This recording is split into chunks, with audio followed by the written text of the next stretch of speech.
नम शिवाय दर्शक बंधु झीटे बह करने उत्तम मासर आवश्यकता रही क्यों मासरे कन्या विवाह कले सुखी हुए आर अध्याय आलोचना करते अध्याय जानिबा क्यों मासरे कन्या विवाह कले निज जीवन मध्य दुख कष्ट भोग करे।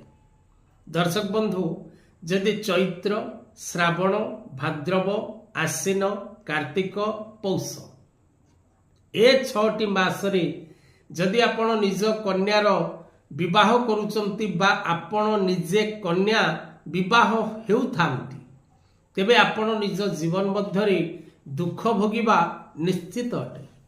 तेणु विशेष करी ए 6टी मास को छाड़ी अन्य 6 गोटी मासरे जदि विवाहर तिथि रही आपणक राशि शुभ समय रही तेबे विवाह करि नियंतु।